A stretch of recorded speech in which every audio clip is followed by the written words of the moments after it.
So over the course of all these podcasts this season, I reckon when we've looked at what's going wrong, I think we've had injuries. I think we've had the midfield. I think we've had the age of the squad with them having a lot of young players and a lot of getting towards the end of their career, but nothing really in the middle. I think we've had the owners. I think we've had the recruitment department. I think we've had Jurgen Klopp's 7-year itch. I think is that it? Have I missed anything out? And is it still a complete mix of all of those? Yeah. Complete mix of all of those. I mean, that's the other one that's obviously been regularly spoken about is the aftermath of last season and physical and mental, I guess, of the 63 games, and then the heartache of missing out on the Premier League and the Champions League by such narrow margins. But to be honest, even Klopp said himself after the game at Molineux, he said, how long can we keep banging on about last season? He said, it's February. We had a decent break for the World Cup. A lot of his players, had a holiday and then a mini pre-season. So yeah, I think it's lots and lots of little factors that have come together, and I think as well, just a team and a group that's been used to winning for so long has now suffered such a punishing run of setbacks that it's just completely sapped morale and belief. And the body, Klopp said it himself the week before at Brighton, he didn't like the body language of some players, and it wasn't any better at Molineux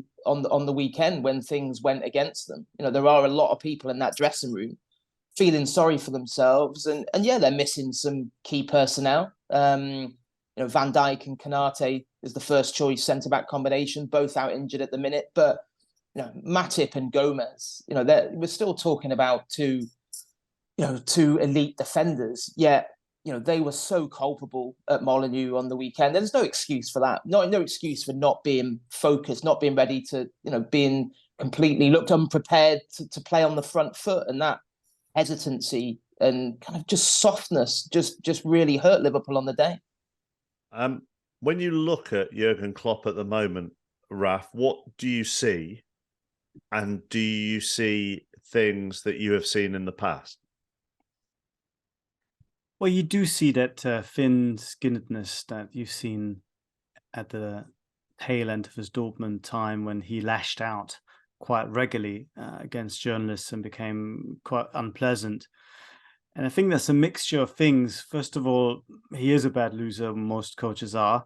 He doesn't like to get questioned. Again, I think that's probably not unique to him. But I've often found, and I think even people in Dortmund in hindsight realize this on retrospect, that what he hates most about criticism is when he gets the feeling that people try to question the whole thing. So what I mean by that is when people say your team doesn't work anymore, your system doesn't work anymore, this team is finished, something's really fundamentally wrong. I think the reason he cannot tolerate that is because he wants to avoid at all cost that kind of thinking, that kind of doubt creeping into the team itself. Because I think with him and his very defined playing style and a mantra of togetherness, and we have to do things a certain way, the moment that belief in that general direction and in that project on the whole wanes, the football that he plays doesn't work anymore. You can take away maybe 10% from Man City and they still will be absolutely brilliant because they play in a certain way. I think with Liverpool, with the running, the effort, the intensity, if players believe maybe we should do things a bit differently, maybe we should just play a bit more football or, defend deeper or do this or that, I think he's worried that the whole thing will come crumbling down. And that's why he reacts always so strongly against a suggestion that there's something sort of fundamentally wrong. He doesn't want the players to start believing that because then it's really over. That's really interesting because that kind of rings true with everything we saw at the weekend, doesn't it, James? And for you. Yes, yeah. It does. Yeah. Obviously, I think Jurgen Klopp clearly obviously didn't appreciate. I asked him about the slow starts, and it has been a problem that's dogged Liverpool all season. That being unable to get going and playing catch up, which obviously when you're short of confidence, just saps morale even further. And he didn't want to answer my question, and I since been told that it wasn't actually a reaction to anything I'd written. It was something that he'd read elsewhere. So I think I think I understood in terms of emotions, obviously running very high straight after a game when he's having to face the media. And I think for him at the minute, the problems just keep on stacking up. And I think probably where he's hurting is for a man that seemed to have the Midas touch for so much of his Liverpool reign, where everything he's done has worked. You even think back to last season where he'd make loads of changes for domestic cup games and they'd still find a way, and people like Origi and Minamino would step up and deliver. And there was just almost this feeling for most of last season that he could make 4, 5, 6 changes and it wouldn't make any difference because they had this amazing momentum behind them. And obviously that has completely been lost. And it just feels at the moment like he doesn't really know where to turn. I mean, I think the only glimmer of hope at the minute is the fact that, Jota and Van Dijk are back in training this week. That provides a little bit of a lift. Then you've got Firmino, Konate and Diaz to come.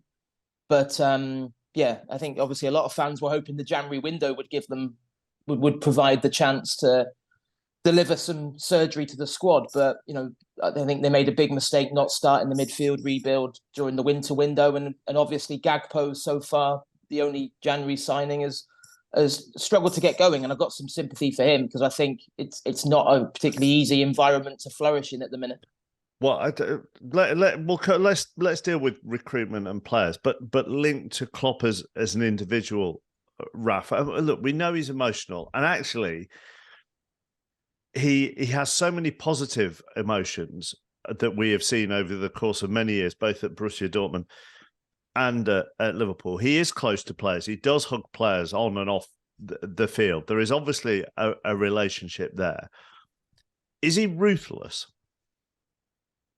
And I'll tell you why I asked that question once you've given me the answer. I think he's quite honest. I don't know if ruthless is the right word, but I think the moment he believes a player doesn't perform anymore, I think he's got no big problems getting rid of them. He might err on the side of positivity and will give players lots of chances. But history is littered with players who, for whatever reason, didn't fit the club mold and were gone within a few months. I'm always thinking about Christian Benteke and the kind of team he inherited at Liverpool. Of course, he tried to make the most of that and said, they're not as bad as people might think. But within a couple of years, they were basically, a lot of them are gone. So I think he does believe in these players, but to take maybe a more practical example, if this, for me, absolutely inexplicable collapse in form from Fabinho, which I think explains a lot what happened to this team, if that continues, and if he doesn't once more become the player that he used to be, I think Klopp will say, look, I love this guy. He did great things for us, but we cannot possibly play with this player in this important position because he is a shadow of his former self. And he might not immediately sort of, drive him out of the door, but he'll say, we'll have to buy someone else there. So I don't think that is a problem. I don't think he has got a blind spot about his players' limitations and problems. Which was what my follow-up was going to be, James, really, on that. Because you look at the players that have gone out of Liverpool over the last couple of years, Sadio Mane being the main senior player. You could look at a couple of those who were in and around the first team from time to time in a seniority role, Shaqiri or Minamino. But then aside from that, really, I mean, I've got sort of players out here from July all the way to January this year. Ben Woodburn, Divock Origi, Nico Williams, Shea Ojo, Ben Davis. That they're on the periphery. The established first teamers haven't necessarily been moved on. And if you compare that to Manchester City, who do refresh quite a lot, even if you go back to Ferguson, and it's always very easy to throw that comparison, players were moved on maybe when they were at their peak, actually, before they hit the dip. And I just wonder whether there is a real loyalty from Klopp to a lot of this first team squad. Yeah. No, I think that is a fair point, and I think he has been too loyal to some. I think there has been a degree of complacency as well throughout the club, that it was because we nearly won everything. So what needs to change? But I think they have massively underestimated the need to refresh, and I think it's more like. There was actually a Klopp quote, I think, back at the back end of pre-season, where he did say, he was talking about the midfield, and because it's not benefit of hindsight. There was a clamour for Liverpool to sign a midfielder last summer, and not so much because the midfield hadn't functioned properly last season, but people looked at it and went, well, that first choice trio of Fabinho, Henderson, and Thiago, they're what's Thiago 31, Henderson 32, Fabinho 29.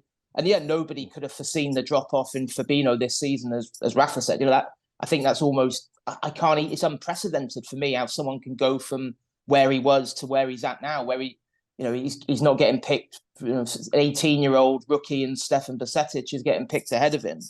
But, what I think was predictable was that the caliber of the backup options weren't good enough. Either weren't good enough or weren't durable enough and couldn't be relied upon. And then you had a situation where, Naby Keita missed most of the first half of the season. Oxlade-Chamberlain missed most of the first half of the season. And Klopp actually said himself at the back end of the summer, we're not the kind of club that if someone, isn't pushing for a move and they've got a couple of years left on their contract, we don't say, right, well, there's the door. Thanks very much. And to me, that's a strength, not a weakness. Clubs that do that. And so that has definitely played a part in it. I mean, it's, when you think that since Naby Keita arrived in the summer of 2018, the only senior midfielder to be signed since then is Thiago. And, that tells you really that area of the side, which, ironically, actually wasn't the Achilles heel at Molineux on the weekend. It was bigger issues in front of the midfield and behind the midfield. But yeah, that's been a massive issue this season. And yeah, the recruitment side of things is a big part of that. It looked like you were ponderous over that question, Raf. No, I think James's point about the midfield is absolutely spot on. I think it's been a gaping hole in the squad for a long time.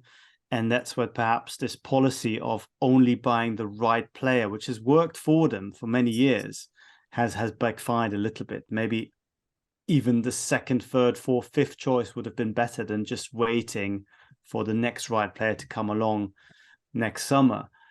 But I'm just shaking my head a little bit because I remember having conversations with Pete Kravitz, Klopp's number 3, for many years. And he's always said that this idea that a new player coming in improves the squad is very simplistic, because they feel a new player will change the dynamic. It will upset the existing structure, both in terms of the personnel, how they relate to each other, but also, of course, tactically. And they've always been very, very careful.